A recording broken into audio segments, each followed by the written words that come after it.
parents didn't know that she'd chosen this restaurant for her birthday dinner because she needed to review it for next week's dining section. But Sandy did, and since he lived next door, he was the first of her friends to join them. Jogging up to their car, he looked different than usual. He wore pressed khaki pants instead of shorts, and his usually mussed-up blonde hair had been sculpted with gel into a severe wave. But underneath all that was the same old Sandy. "Happy birthday, Gatsby!" He fist-bumped her as he climbed into the car, then shoved a wrapped package into her lap. "Hey, Mr. and Mrs. Gatsby, thanks for having me. This is gonna be excellent. I can't wait to try the tapas." He was overplaying things a little, Gladys thought, but her mom seemed to buy it. Swiveling around in her seat, she beamed at him. Gladys's mom thought that having an active social life was very important, so she grinned at just about everything that came out of Gladys's friends' mouths, even if it was enthusiasm for tiny plates of Spanish-inspired cuisine. "You're very welcome, Sandy," she said. "We're just thrilled to have you along." "You've got your notebook?" Sandy whispered as the car turned onto Landfill View Road. Gladys gave him a tiny nod and patted her dress pocket. Inside were the materials she needed to carry off her secret mission: a tiny reviewing journal and 2 sharp golf pencils. "And you've got the charts?" Gladys whispered back.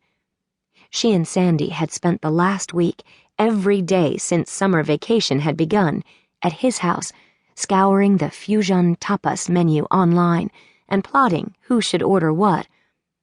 The menu featured 18 different dishes, so if Gladys wanted to taste them all, every person in their party would have to order 3 different things. Luckily, tapas were small plates, so Gladys knew that the portions wouldn't be huge. Sandy nodded and slid 2 folded-up printouts out of his pocket. Gladys quickly stuffed them into her journal. She and Sandy already had their orders memorized, as did Parm, who also knew about Gladys's secret work for the Standard.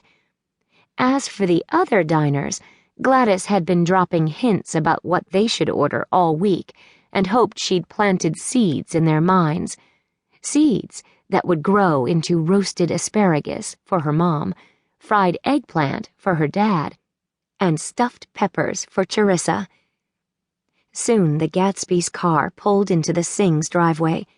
Parm stepped outside, wearing a beautiful salwar kameez of green chiffon, but she kept her head tucked down as though she were embarrassed. When Sandy pushed open the back door, she grabbed a fistful of her fluttery scarf and nearly vaulted into the far back seat. "Happy birthday, Gladys," she said, handing over a small gift bag tied shut with a curl of ribbon. "And sorry about this." She glanced down at her outfit, which consisted of flowing pants and a matching top. "My mom looked at the restaurant's website, and when she saw how fancy it is, she made me dress up." "That's okay," Gladys said, pointing to her own striped sundress. "Mine did too, see? Anyway, you look really nice." "Yeah," Sandy chimed in. "You look like a princess." Parm's eyes narrowed. Uh-oh, Gladys thought. That was definitely the wrong thing to say to a girl who spent most of recess either kicking around a soccer ball or punching Owen Green. Sandy, though, seemed oblivious to Parm's glare. "I'm Sandy, by the way," he said. "Sandy Anderson. Maybe your parents know my mom? She teaches at East Dumpsford Yoga, and she studied in India."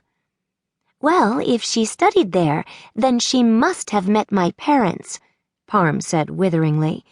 "It's not like there's over 1 billion people in India or anything." Sandy twisted to look at Gladys, a bewildered expression on his face. "I thought she was supposed to be the nice one," he muttered. Gladys couldn't think of how to respond.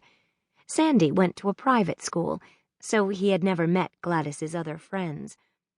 But if